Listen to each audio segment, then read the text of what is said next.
Welcome everyone to Male Fuzz TV. I am Peter, and today I'm going to be talking about Gen V Season 2, particularly episodes 1 through 3, since that's how they launched. I had considered doing like a review per episode, but this was just quicker. It meant I've got all 3 done and I'm ready for episode 4 by the time that comes out. The downside is that this might not be as in-depth per episode that I normally do, but the upside is that we're good to go on the new episode this week.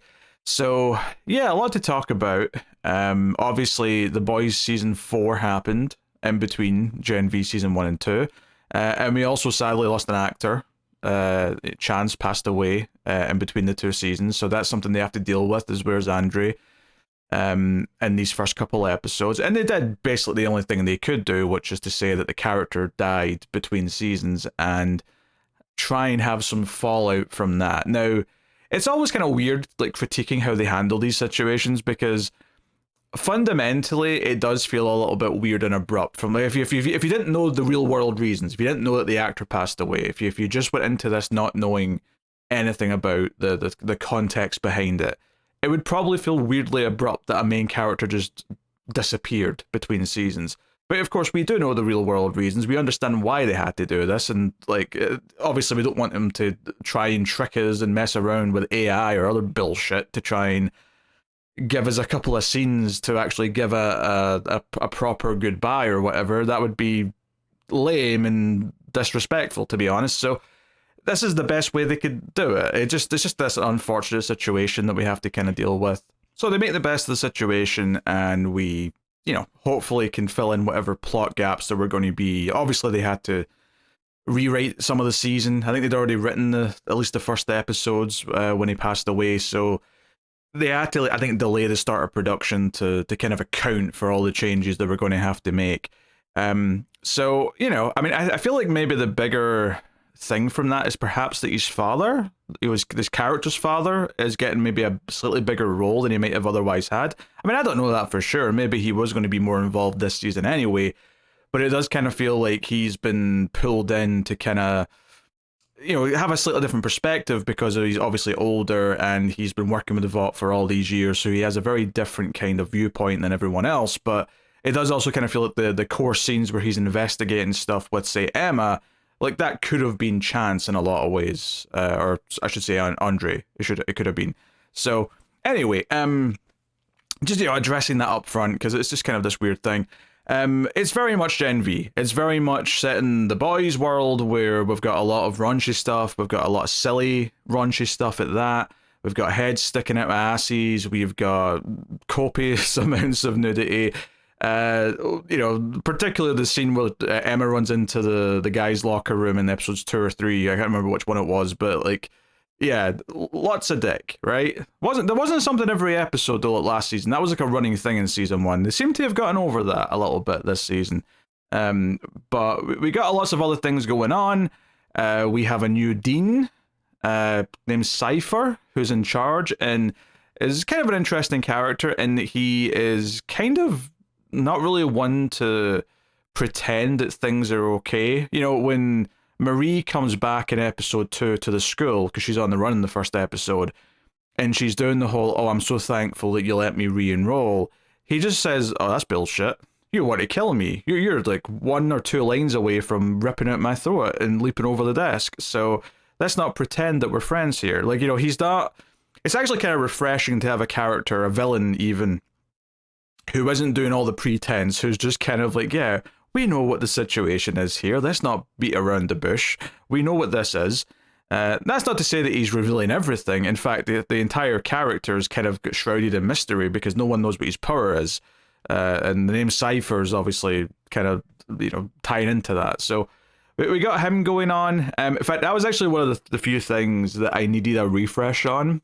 So I watched the first episode on like Friday or whatever it was, and I went through, and I enjoyed the episode well enough, like seeing some of these characters again, and I remembered all the characters that were here, and Andrew has been brought up a lot even if he wasn't around. But obviously the one big character that was very prominent in season 1 was the dean from last season, and I sort of like realized, I'm like, oh well, yeah, what happened with that character again? I kind of forget, and I had to go and watch a recap of season 1 just to refresh my memory, because it's been 2 years. We're in this era now where TV shows have 2 years at least between seasons, and you know, the short seasons as well. So you're going almost 2 full years between your actual, you know, consumption of the show.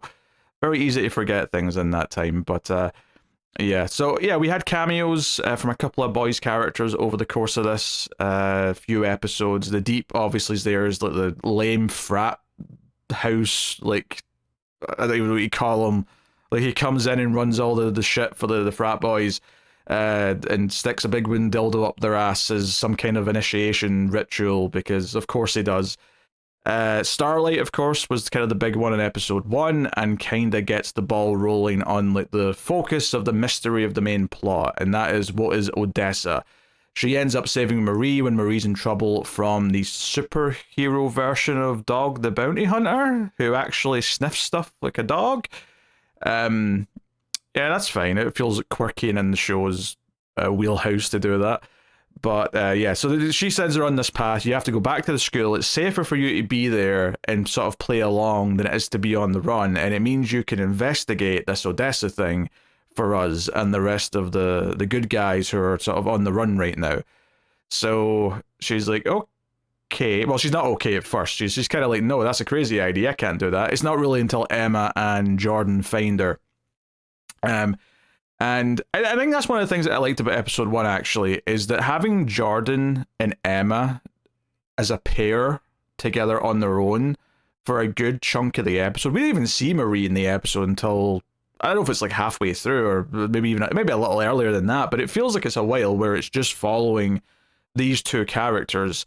And it felt kind of nice because it was like a pairing that I don't think was that used in season 1. It felt like, oh, this is an interesting dynamic, these two together, and it feels like they're both getting a little bit of a chance to shine before Marie comes back. Not that Marie hogs the spotlight by any means. It's a pretty reasonable ensemble like cast, in the sense that they get a good amount of time each. It's not like one's hogging the spotlight, like I say, but Marie kind of is the closest we have to a main character.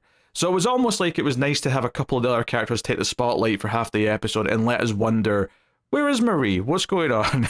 I realize I said that like the Simpsons joke about where is Poochie. When Poochie's not on screen, we have to be asking, where is Poochie? No, but it was a genuine thing of like, oh, where is she? She's supposed to be, you know, on the run, and it's meant to be a secret, so you are legitimately asking the question, where is she? So when we do get to see her, and we see that she's, you know, kind of hiding out, she's like sleeping in a crappy motel, she's still looking for her sister, but she can't help but get involved when some Starlighter protesters get attacked by some assholes. So she steps in, uses her blood powers to fight these guys off, and that leads to the bounty hunter dude coming, and then that leads to Starlight coming to save her ass. So that stuff's all there, and then on the other side you've got just kind of the general stuff about the school and Emma and Jordan fitting back into things, and ultimately the big thing that I would maybe critique for the first like episode and a half is that I don't think I was all that excited or enjoying Jordan's like you know, they're butthurt about Marie, like the angst of, oh, Marie left us, she left us and like didn't come back for us. Like that, like her being mad at Marie was definitely the thing that I wasn't enjoying as much in the first couple of episodes, because I like Jordan as a character, but every time they started acting out because Marie's name was brought up, we don't need Marie, why should we go look for her? I was less enthused during those moments. So I think there's maybe some of the stuff with Jordan and Emma in the back half of episode 1 until they actually go and find her, where I was like, okay, I'm kind of ready for this to be amended, because I'm not necessarily enjoying the angst of it. But that's cleared up fairly quickly in episode 2, right? They have a sort of moment together, and I do think that despite the fact that Jordan is pissed at Marie, when Kate does show up at the end of episode 1 and goes to reach out to touch Marie, Jordan does instinctively act out and use a blast to knock Kate back. And Kate gets injured, and that's obviously a big plot line get into the next 2 episodes, as Kate is badly injured, and they even think she's dead in the moment. It's not until later in episode 2 where they find out she's alive. and they're like, shit, we left her for dead. This looks like an attempted murder. And it's just an accidental thing. But the one thing I do like about it is this idea that Jordan instinctively does it to protect Marie, even though Jordan's been saying all episode how pissed they are at Marie. I think that's a fun little character moment of like the truth coming out that Jordan still cares about her. So I thought that was well earned because it's an action and not just saying she actually cares about Marie or they care about Marie. They're saying, they're doing something that's showing the audience they still care about Marie. And I think that is a good thing. It's a good moment. It's a good moment that says a lot about the character. And it also kind of calls back to Marie blowing up Kate's arm at the end of the season 1 episode, the finale, right? Where Marie did that to save Jordan from Kate. So that's now kind of a bit of a tit for tat there on that front. So I do appreciate that side of the storytelling, even if every time Jordan started complaining about Marie running away from them, I my eyes glazed over a little bit. It was a little bit one note, and it was just kind of like, I know we're going to resolve this probably soon, or you're going to do the worst thing possible and drag it out all season. But thankfully they did not do that. They dealt with it in episode 2. And I think one thing that's always impressed me about both the boys and Gen V, the people involved in the show clearly know what they're doing here, is as much as I don't really love them putting out 3 episodes at once, I would rather weekly. I get having 2. A double premiere is kind of a classic thing anyway, but I do at least appreciate they seem to know that that's happening way in advance, and they kind of structure and write the episodes so that episode 3 it feels like the biggest cliffhanger of the 3 episodes. It feels like it's 3 episodes to set up what the rest of the show is going to be. Now, it is kind of weird that it's only 8 episodes. So you're almost halfway through the season after week 1, which is also one of the reasons why I don't like it. We're kind of not savoring it in the way that we could be. But I do think at least they write for that format without writing it in a way where episodes 1 and 2 feel like they're worthless unless you watch all 3 in one go, because that could also be a problem. That's the Netflix problem with us. People are going to watch the next one anyway. They still write them with these hooks to try and make you feel like, hey, the next one's important. So the end of episode 1 here has the whole Kate thing, where Kate's the one that got the others out of the prison in the first place. She's been arguing for them. She wants them back. She's looking for some kind of redemption. She feels guilty, whatever the case may be. And then, of course, this happens to her and things have changed. She doesn't really come back into it until episode 3. Having said that, in episode 2, her powers kind of activate when she's in the coma still, and like the nurse ends up like murdering another nurse and like other doctors and stuff. It's a pretty chaotic scene. It's typical sort of Gen V, things are going to get crazy, all that stuff. So yeah, I'm going to like probably not talk about every scene here because we're doing 3 episodes, and obviously there's little jokes and little fun things that I'm probably going to gloss over because we're condensing a little bit. But worth mentioning that episode 2, I think the big thing from a plot perspective, other than the Odessa investigation, is the like gladiator combat class that Marie and Jordan have kind of been roped into, and we have this big Viking looking dude with a hammer who's like just straight up breaking the students' backs, and they have to get past him to press this button to like end the lesson, the trial, whatever you want to call it.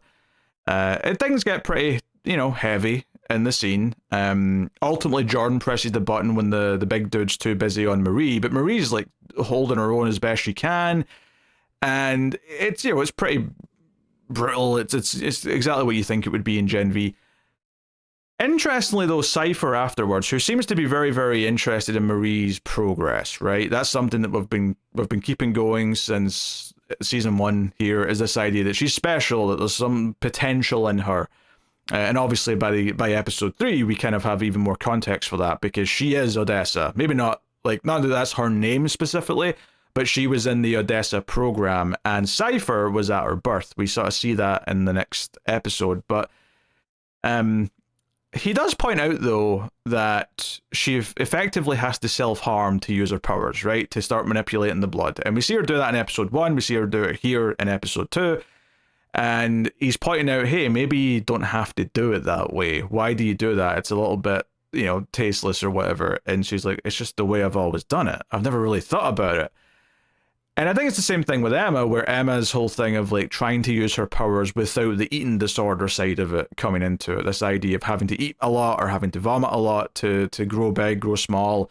And she's kind of starting to have it happen occasionally, although she tends to be very either drunk or high when it kicks in.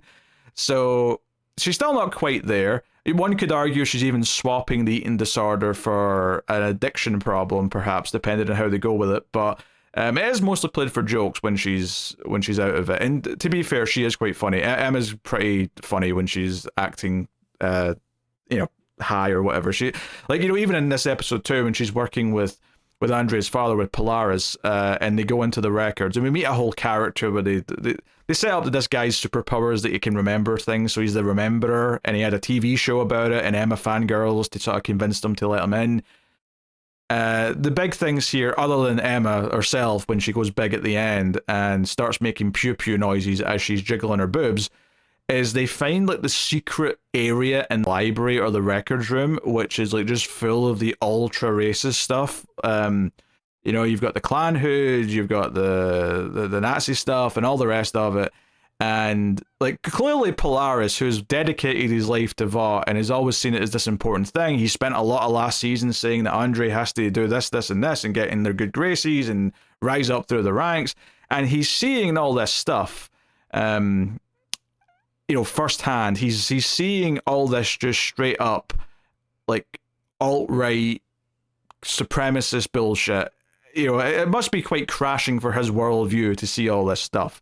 I think that's probably, an important step for the character. It's also worth mentioning he's taken a job as a lecturer early on in episode 2 as well, so he's got a reason to be around. So that stuff's going on in episode 2. Jordan and Marie get closer.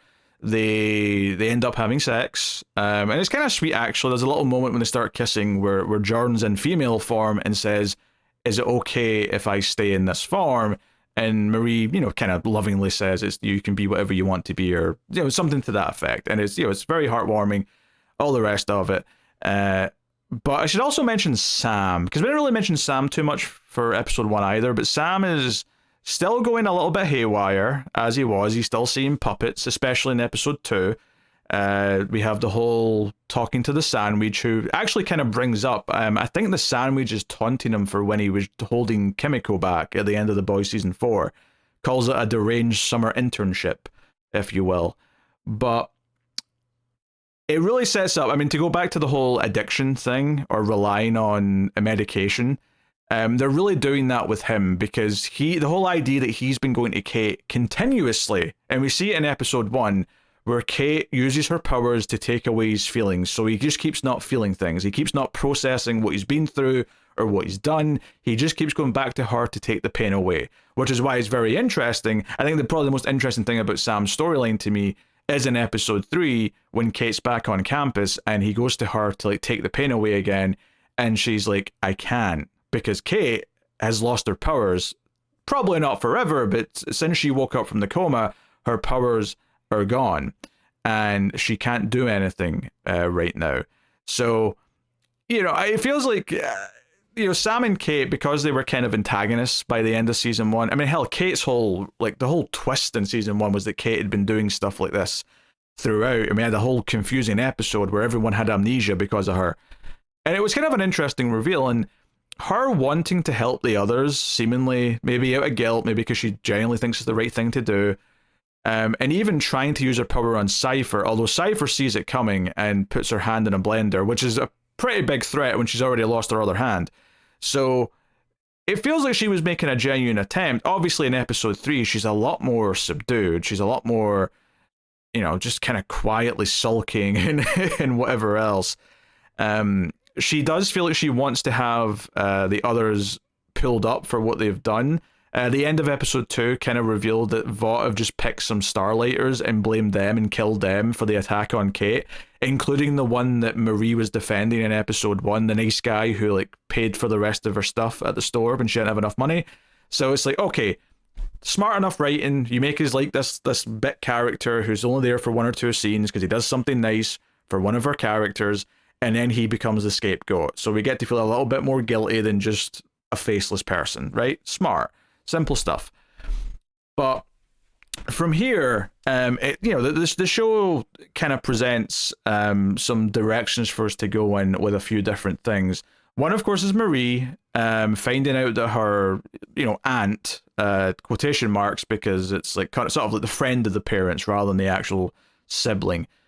But Marie goes to her, and originally this woman, Pam, I think her name is, didn't want to see Marie after the incident with her parents, but she did try and adopt her sister.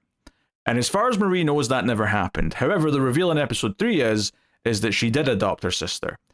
And this is a good bit of the screen time in episode 3, is Marie going to this woman. It's very awkward because clearly Marie doesn't know how this woman's going to react to her. Is she still going to look at me like I'm a monster? All that kind of stuff. But time seems to have healed things a little bit, where she is open to talking to her. She shows us some photos of her birth. Well, not the actual birth, but the day of the birth, like sitting around the hospital bed, that kind of thing. And Cypher's in one of the photographs, and that, advances things a little bit. And it feels like they're actually bonding a little bit. So the shock to Marie when it turns out this woman's lying, and not only did she know where her sister was, but the sister had been living here, that she had adopted her and grew up with this woman. But she's gone now. She's grown up now and she's off at college or wherever. Who knows, right? She doesn't say. She won't tell Marie. For me, this storyline in this episode is maybe not the most exciting thing ever for a good chunk of it. It's fine. It's doing its thing. It reveals the Cypher tidbit. I think it elevates quite a bit though at the end. And it's mainly just because they give Marie a real chance to unleash her emotions, right? So she basically yells at this woman, and Marie's came in here with her tail tucked between her legs, being very timid, hoping not to scare her, hoping to sort of re-earn this woman's kind of, I don't know if trust is the right word, but at least earn her respect and friendship enough that she's willing to talk to her. Marie's coming in here under the guise that she has to be the one who's showing that she's safe, that she's not to be scared of. And it completely flips it by the end, where Marie gets to unleash and be angry and yell and say, you knew where my sister was and you lied. And not only that, it kind of lets her open up about what actually happened to her parents, where she starts saying, all I did was get my period, right? And then something I couldn't control happened. But you treated me like a monster. You taught my sister to treat me like a monster. And I had no say in this. My parents did this to me, and I'm not judging them for it, because Marie even learns that her parents didn't get paid off to give her compound V, right? That wasn't the deal. The deal was that they couldn't conceive, so they were offered help by Vought, but the catch was they have to do the compound V stuff. And it's okay, that's a bit more sympathetic, and Marie kind of you can see it on her face in the performance, and it's quite good. But then, of course, it doesn't mean it's Marie's fault when her powers act up and she couldn't control them. And she's, so she makes it, so it's a very nuanced opinion she kind of puts forth here, which is I'm not saying my parents are horrible people. I'm not saying they're monsters for what they did, but they made that choice. I did not. It's not on me for what happened. And the fear, it really goes back into those old kind of biblical fears of when a woman, when a girl becomes a woman, right? When the periods start, they've become a woman, and therefore they're a temptation now, and they have to be treated as such. And that's a temptation by the devil, all that kind of thing. That's some of the themes that this is kind of tapping into a little bit. You also have the extra little tidbit though, where Marie rightfully points out, wait, if they couldn't conceive and they needed help from Vought and their scientists to have me, then what about my little sister? And Pam just goes, well, it turns out she was the true miracle. And you can just see on Marie's face what a gut punch that is to hear. The sister happened miraculously. That was a genuine birth when they thought they couldn't have a kid. But Marie was needed all this extra help and ended up being all this, So I felt like by the end of this sequence, when she got to unload her feelings, I thought the performance was very good. I thought it felt like a big character moment for her to kind of like say this stuff out loud and how she feels about it and how she blames. And not to, it's not about vilifying her parents. It's just about accepting that this isn't her fault and she shouldn't be treated like a monster for it. You know, and that ties into like all the stuff that this usually is a allegory for, whether that's being gay, whether that's being whatever, right? So, yeah, yeah. In the end, that was really solid stuff. The other subplot that's going on in episode 3, which was set up a little bit in episode 2, which is that there's a human girl running the coffee stand in the cafeteria, and I was about to say mutants, so like I'm talking about X-Men, but the Supes keep giving her a hard time because someone keeps putting up Starlighter posters and they keep thinking it's her and threatening her and getting all, you know, and she's like freaking out. And the episode 3 actually starts with like her security check when she comes into the building and she gets scanned, and the security guard's a bit of a creep as he's like scanning her mind to make sure she's not, you know, sneaking anything in or whatever. He's licking his lips. It's all a bit creepy. But Emma kind of like sticks up for her a little bit. First of all, it's when that Rufus is giving her a hard time, and Emma reminds everyone that he has no penis anymore. To which he responds, "I do too. I do too have a penis." So there's that. But in episode 3, it's clear that someone keeps putting these posters back up, and Emma starts deducing, wait, what power set does this person have? Are they teleporting? Are they invisible? Are they a speedster? And it seems like they're a speedster, so Emma gives chase. That's what leads to the guy's locker room, which is just a bunch of naked dudes. There's nothing really that notable about it other than Emma's awkwardness, except there's one guy who looks kind of old, who's got like his dick's going like past his kneecaps. It's like ridiculously big. Otherwise, just a bunch of confused dudes looking at why is this girl in here. But ultimately ends up being, I think her name's Harper. It's the girl with a tail who was in season 1 as well. Fairly minor character. And it turns out her powers aren't to be a speedster. Her powers are to mimic other powers, which is a common trope in superhero stuff. Basically, if she touches someone, she can borrow their powers for about a minute. And she proves it by using Emma's power. And Emma even makes a little comment about how you do my powers better than I do. That's a bit disheartening. But, you know, it's like, okay, you're part of this like Starlighter, you know, secret group who support her and are against all this Homelander Vought bullshit and all this crap. Like, take me to your secret meeting. And it ends up just being her and one other girl, like her roommate.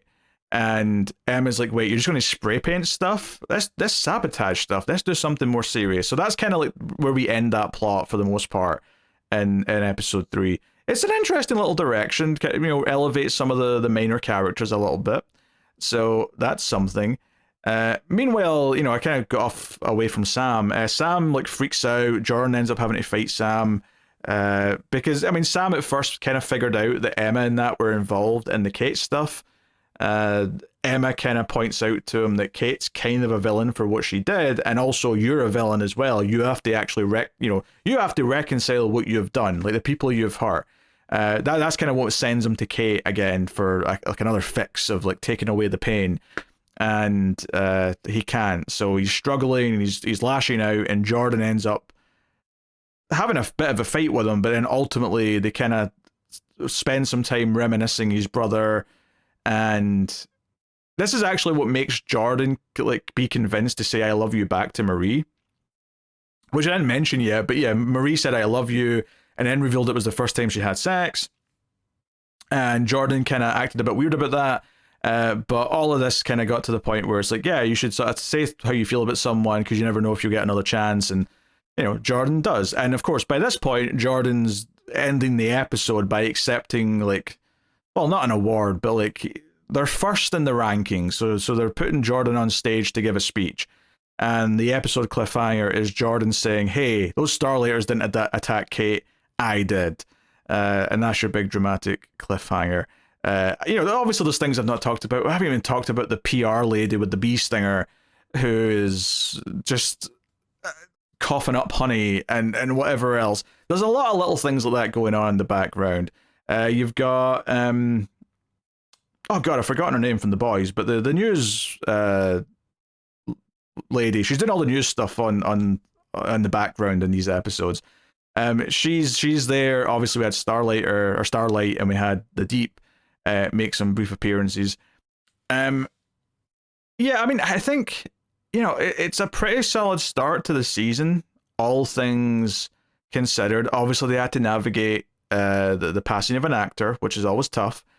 I do think that by the end of episode 3, there's some interesting character progression for most of the main characters. It feels like the show wants to address what the metaphors were for all of their powers, whether that be the eating disorder, the self-harm, so on and so on. And then obviously with Jordan, you've got the switching, and it's even addressed, the PRB lady, the BR lady, she even says, she's like, hey, in the speech I've talked about you being trans, and Jordan's like, I'm not trans, I'm bigender, it's not the same thing. And of course it's not the same thing. Like, it's not about someone wanting to be, or feeling that they need to be something else. Like, there's, Jordan's switching backwards and forwards, and maybe you can read into like when they're what version. Also, sometimes it just depends on what power Jordan needs to use, because there's a different power set depending on which way around they are. But like they're kind of like taking all these characters and addressing very directly what the analogies were for their powers and how they worked, and kind of like try to actually have them address them and maybe like get past them. So I'll be curious to see how Marie uses her powers without exposed blood. Obviously we know she can just stop a heart if she wants to. She uses that on the big Viking dude in episode 2. We saw her use that last season. She tried to save Kate even the same way she saved some other people, although Kate's skull is a bit too fractured for that to work. So I don't know what Kate's reaction is going to be to Jordan's confession here, and certainly the idea that she was only stepping in, because it's not like they beat up Kate, like, it's not like they threw her around. It was one big blast that just happened to hit her head against the wall, so it wasn't like an intentional kill job. Although one of my funniest lines of the episodes, honestly, is when Emma suggests they finish the job. I got a good cackle out of that. I don't know, I just thought it was funny. So, I think the thing with The Boys in Gen V right now in 2025, because the rating's still pretty solid. I mean, season 4 of The Boys did suffer a little bit from feeling like a setup for season 5, as opposed to feeling like a full meal like the previous 3 seasons had, so it was definitely the weakest of the 4 seasons. I think the way they've been tying in Gen V has been fairly well done so far. Be curious to see how Gen V functions once The Boys is done, because season 5 of The Boys is the last season, so be interesting to see how this goes forward, assuming it keeps coming for a few more seasons after that. But maybe the big thing here, though, if there's a knock against it, and it's not the show's fault, is that almost the real world has gotten so murky with, like, the satire is almost not that funny anymore, because like it's not actually that heightened compared to reality, because things have gotten so bad in the real world that it's almost a little bit depressing and like cynical, seeing some of the satire in this stuff. Like, seeing the make supers great again, like early on in episode 1 in the posters, or some of the other bullshit they have spouting, which has been a thing. Like, there's a character in episode 2, I think it is. Emma's in a class with this like influencer lady that's got wings, and she's basically just straight up talking about how feminism's ruined everything, and she's saying, oh, I'm this and I'm that, and starts talking about hairy lesbians coming for her, and like just a bunch of like awful shit. And obviously, like, it's very heightened and it's very, but like the sad part is that there's people who speak almost exactly like this, and it's not even like putting a spin on it at this point. So I actually kind of totally get if like you just don't want to watch this right now, because it feels like some of it is just hitting a bit too close to what the world actually is. In some ways, the world's gotten closer to The Boys universe since The Boys started than I think most of us would like. But I think the secret weapon that the show has had, even in this from the start of The Boys, one of the secret weapons is that, and one of the reasons why it worked at all, if it was just the cynical satire stuff, I don't know if I would have stuck around that long. But it has heart, right? It has characters who are genuinely good, who are trying to fix things, and it has characters that you want to root for. And that heart is a big part of, what makes these two shows work. You know, the example I always point to in The Boys season 1 is when Starlighter, I keep saying Starlighter because that's what her fans are called. When Starlight at the end of the season, A-Train says, "Why are you doing this? Why are you fighting us?" And she's like, "Because I'm an effing superhero." And it's kind of like a fist pump moment. It's like, yeah, there's good characters try to do right things. There's really noble characters. There's shades of grey characters who might be redeemed by these good characters. And we're seeing that even into like the late seasons of The Boys, with A-Train himself, actually. So that stuff is kind of the thing that the show needs. It needs to have that, because otherwise it would just be too damn depressing to get through. We need a little bit of hope in our satire. So I just hope that continues and feels like it's there throughout the season, and we get to have real wins. You know, obviously they're not going to just completely win at the end of the season, because there's going to be more seasons presumably, and at the very least there's one more season of The Boys to deal with. But you know, it needs that side of it. It needs the characters who give the show heart. And you know, I think our main trio are good characters. Sam and Kate are in kind of this weird place where they might both they might both have redemption, they might both learn from their mistakes, and so on. There's a sense of tragedy to them if they don't. But I mean, Sam especially, you know, he's just avoiding his pain with the Kate's powers, but now that's been taken away, and Kate's now just lost her powers, and she's going to have to function without them. And she's straight up told by Cypher, "Hey, you're nothing without those powers, so you better hope they come back, or Homelander will dispose of you." So yeah, there's a lot going on. There's a lot of things to enjoy here, and there's a lot of things to sort of sink your teeth into with where it's going. But I am excited to just have one episode a week now going forward. It's just easier to digest and talk a bit more in depth, and kind of like enjoy the pacing of it and savor it a little bit. So yeah, like I said, obviously that was 3 episodes in one. Obviously there's going to be little things I missed, little jokes, little things in the background, posters, whatever, that they even talk about Flipped, the movie that Kate and Sam were in over the summer, apparently. Trashy Netflix fare. But anyway, that is the show, that is the review. Let me know what you thought of the first 3 episodes of Gen V Season 2 in the comments. Like, subscribe, all that stuff helps out a bunch if you do. Of course, you can support everything over at patreon.com/MailFuzzTV or via YouTube membership. But that is me, so thank you once again for watching or listening. I always appreciate it. Keep watching TV. Have you got any vanilla?